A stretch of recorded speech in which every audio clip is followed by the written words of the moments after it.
Olá, meus amores, tudo bem com vocês? Espero que esteja tudo joinha. Vamos comigo mergulhar um pouquinho mais num gênero textual super bacana? Hoje, em nossa aulinha, vocês vão observar o gênero textual resumo, ok? No módulo de vocês, esse gênero está presente na página 27. Página 27. Mas antes de adentrarmos um pouco mais, né? Mergulharmos profundamente no conteúdo, a gente sempre inicia falando dos gêneros textuais no sentido de conceito, né? Como foi que ele surgiu, de onde é que veio isso e tal. Então, inicialmente eu quero conceituar o gênero com vocês. E dessa vez eu vou fazer diferente. Eu vou ler diretamente no dicionário, estou aqui olhando direto na tela do notebook, para que a gente possa ir acompanhando e eu não me perca aí nas informações, tá bom? Então, quando eu virar a cabeça assim um pouquinho, vocês sabem que eu estou olhando diretamente para a tela, tá certo? Então, vamos começar aqui, ó. De acordo com um dicionário de Oxford, o resumo é uma exposição sintetizada de um acontecimento ou uma série de acontecimentos das características básicas de alguma coisa, com a finalidade de transmitir uma ideia geral sobre seu sentido. Interessante essa definição aqui desse dicionário, né?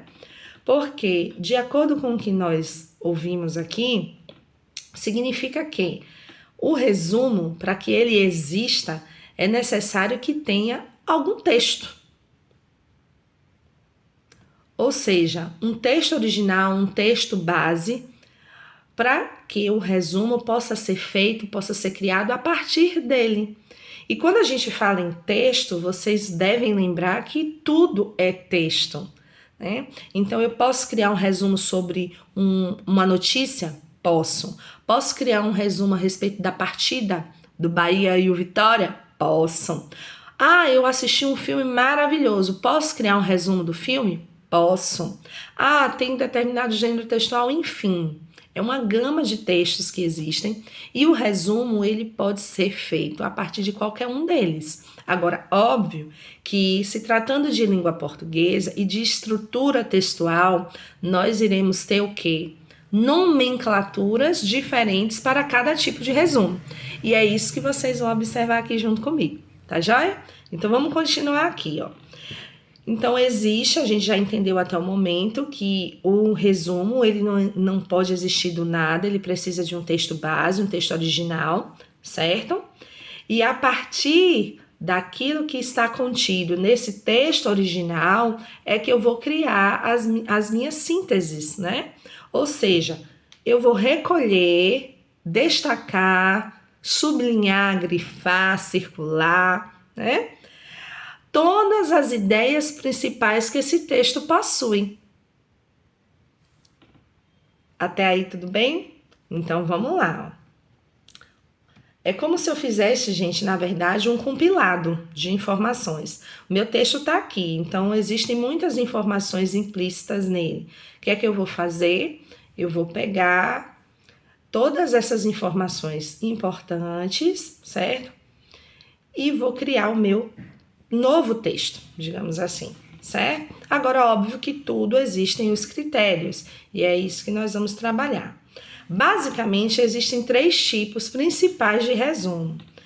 É o resumo indicativo, o resumo informativo e o resumo crítico.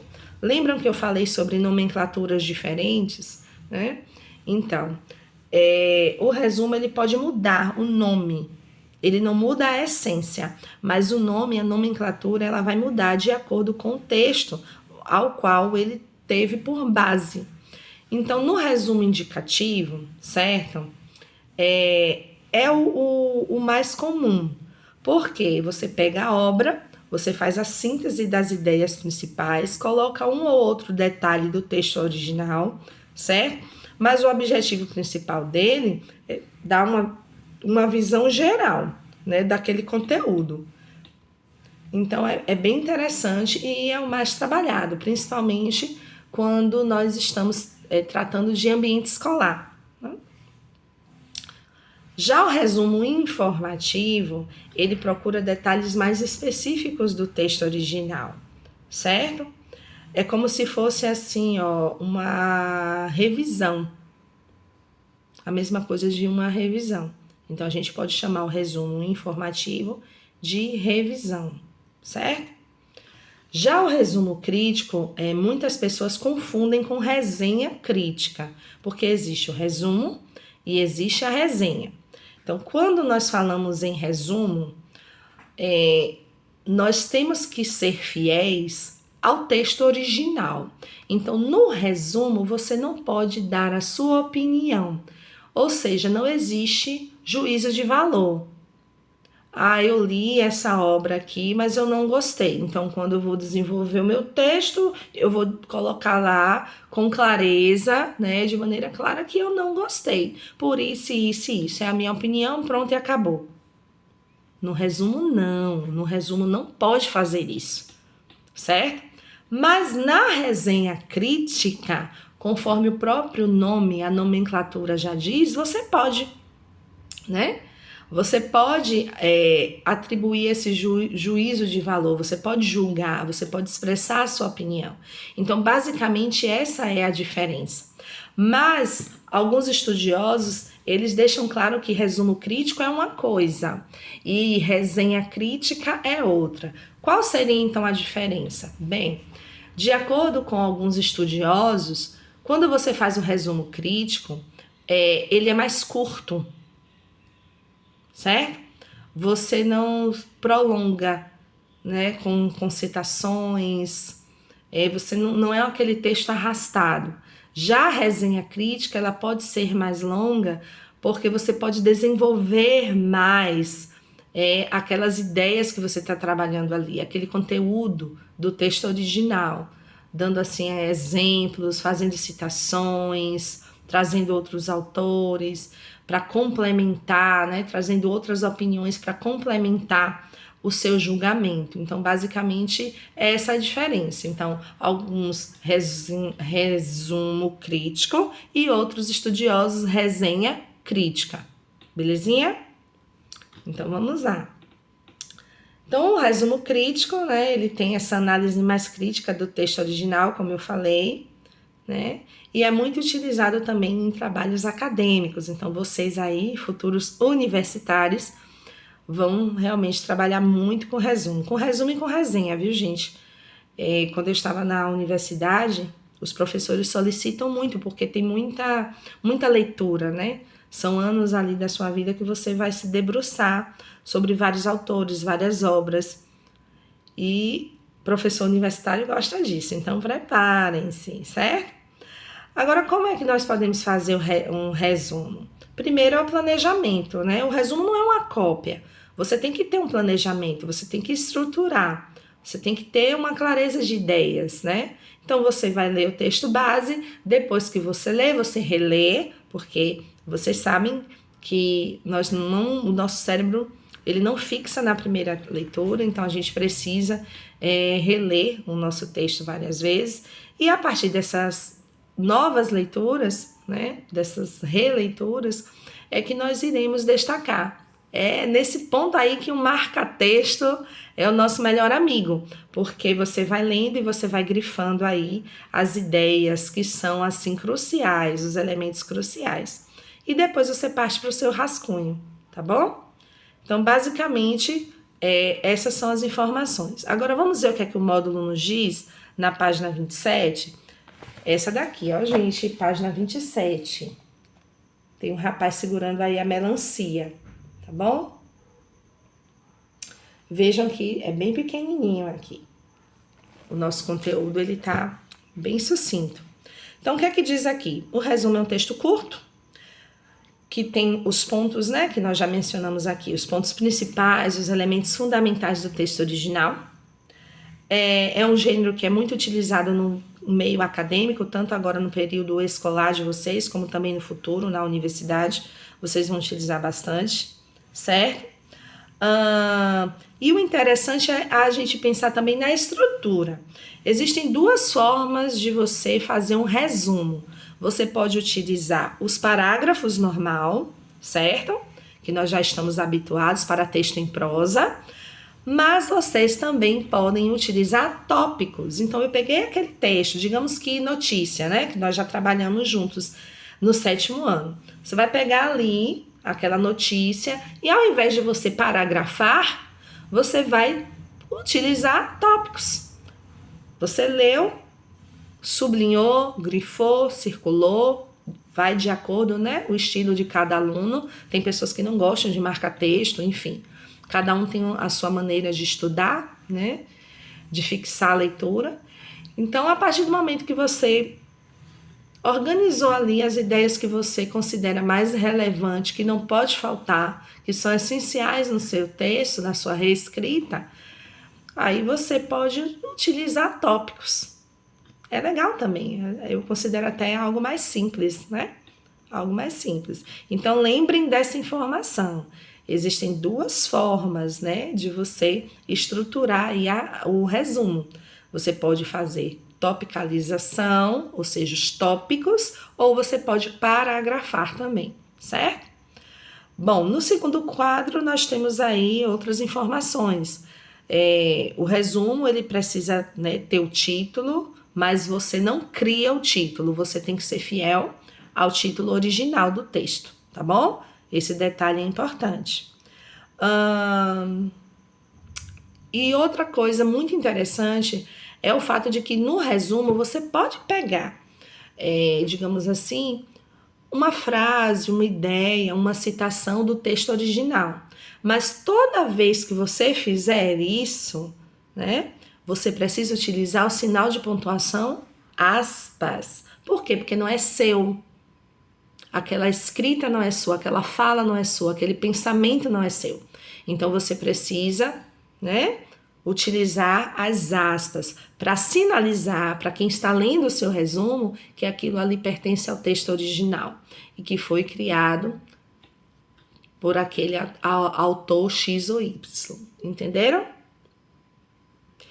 E, relembrando, no resumo você não tem opinião, você não pode gerar opinião, tá? A resenha crítica sim, mas no resumo não, tá bom? Ou seja, o resumo é um texto onde não existe julgamento, ok?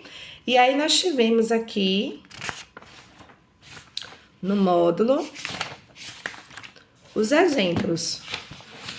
Os exemplos estão na página 18 e 19, que fala a respeito de voluntariado, certo? Nós tivemos aí um texto, Amigos do Bem, voluntariado, tá?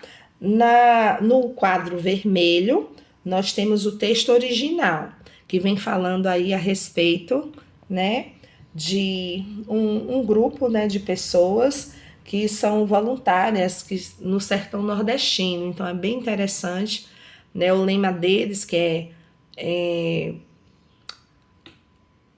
ajudar, né, ao próximo. Tem algumas imagens que nos ajudam a entender essa questão de ajudar ao próximo, tá vendo? Então, o texto original, ele tá em vermelho, ele começa na página 18 e termina na página 19. Então, o texto original, ele sempre vai ser maior, né? Obviamente. Mas olha como ficou o resumo dele na página 18 acima. Pequenininho. É esse quadro em azul. Viram? Aqui está paragrafado, certo? Parágrafos bem curtos, de 2 a 3 linhas. Poderia ser tópico também? Poderia. Mas aqui é um exemplo de paragrafação. Um resumo paragrafado, tá certo? Então, gente, basicamente é isso. O resumo, ele precisa de um texto base, de um texto original. Quando você for escrever o resumo, você deve manter o título original do texto. Se você for utilizar, né, alguns pontos do texto original, você precisa utilizar o sinal de pontuação aspas para indicar, sinalizar que aquela fala, aquele pensamento, aquela ideia não foi sua, ok? E você também não pode atribuir julgamento, juízo de valor. Caso seja uma resenha crítica, né, que geralmente está voltada mais para textos midiáticos, né, como filmes, músicas e etc., aí você pode atribuir o seu julgamento, sim. Tá ok? Então, galerinha, esse foi o nosso resumo, certo? Esse foi o nosso resumo.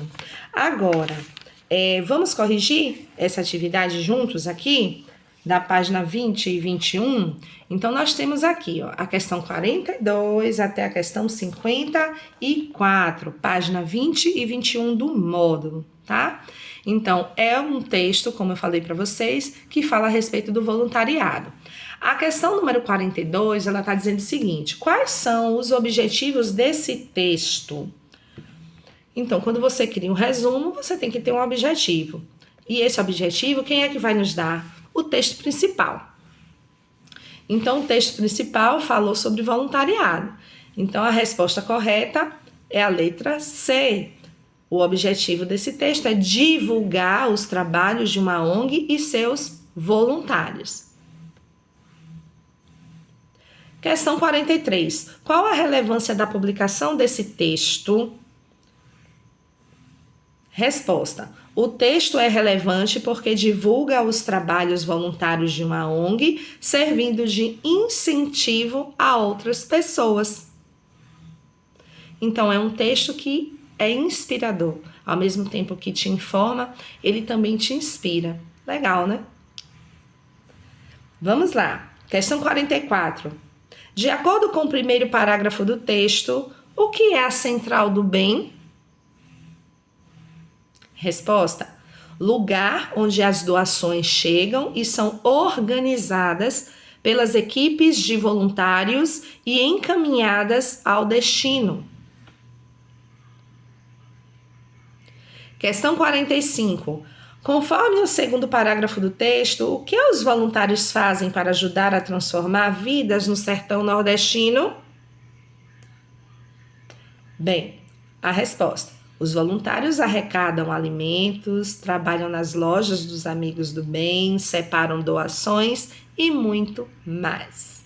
Lembrem-se, meus queridos alunos, nunca sejam monossilábicos, certo? Aqueles alunos que têm a preguicinha de escrever, que dá aquela resposta incompleta. Nananina, não. Os meus alunos são top. Então, as respostas sempre têm que estar completas, coerentes. Beleza? Questão 46. Com base ainda no segundo parágrafo, como os amigos do bem explicam o sucesso do projeto? Resposta: as pessoas voluntárias têm boa vontade, disposição e talento, ok? Questão número 47 agora. O texto apresenta a seguinte frase: nós acreditamos que a responsabilidade de transformar o Brasil é de cada um. Parágrafo 3. Como compreender essa frase em relação ao que foi dito no segundo parágrafo? Bem, resposta: o segundo parágrafo menciona que os voluntários separam as doações que certamente foram feitas por outras pessoas. Assim, seja como voluntário, seja como doador, todos podem transformar o mundo fazendo o que está ao seu alcance. Questão 48. A partir da leitura do texto, é correto afirmar que os que não são voluntários agem como se a responsabilidade da mudança fosse nos outros? Justifique. Essa questão é interessante, porque pede que você justifique. Você não apenas dá a resposta, mas você precisa explicar o porquê que a sua resposta está correta. Então, aqui a resposta é não. Embora a ênfase do texto seja o trabalho dos voluntários, a participação de doadores é evidente, fornecendo alimentos e outras doações para a ONG, certo? Questão 49. O terceiro parágrafo apresenta o resumo de uma história que começou em 1993. Qual Aí nós temos aqui a história de um grupo de 20 amigos que em 1993 chegou ao sertão nordestino com doações e que hoje conta com milhares de voluntários, transformando a vida de mais de 60 mil pessoas. Interessante. Questão número 50. O quarto parágrafo afirma que as ações objetivas da ONG seguem um formato estruturado e eficiente. Marque os itens que se relacionam à expressão, abre aspas, estruturado e eficiente, fecha aspas. Então, uma questão, gente, com várias respostas corretas. Então, não é uma questão para que você assinale apenas uma alternativa, mas você vai ter que assinar várias alternativas. Então, a gente tem aqui como alternativas corretas a letra A, B, D, F, H. Repetindo, A, B, D, F e H. Joia? Simbora! Questão 51. Erradicar a miséria e a desigualdade é possível? Como o último parágrafo do texto responde a essa pergunta? O texto original, ele nos faz refletir. Quando vocês vão responder a essas questões, vocês precisam sempre estar atentos ao texto original, certo? Então, de acordo com o que foi trabalhado aí, será que é possível erradicar a miséria e a desigualdade? Então, não sei o que significa a palavra erradicar. Vamos buscar no dicionário, certo? Não sejam preguiçosos, nunca, nunca, nunca. O bom aluno é aquele que pesquisa, certo? Segundo o texto, a resposta agora, tá, gente? Segundo o texto, é possível. E a ONG Amigos do Bem tem demonstrado isso por meio de projetos na área da educação, geração de renda, saúde e infraestrutura. Muito bacana essa resposta, porque ela mostra que esse problema, né, a desigualdade social, a fome, a miséria, ela não se resolve, né, apenas por um setor. Então, é como se fosse uma corrente mesmo. Vários setores unidos para que possa fazer acontecer. E o trabalho dos voluntários é muito importante nesse sentido, o trabalho das ONGs, né? É bem interessante. E por falar nisso, vocês sabiam que algumas empresas no currículo, eles gostam de observar no currículo quando a pessoa presta serviço voluntário? Então, assim, fica esse incentivo para que vocês façam isso, tá?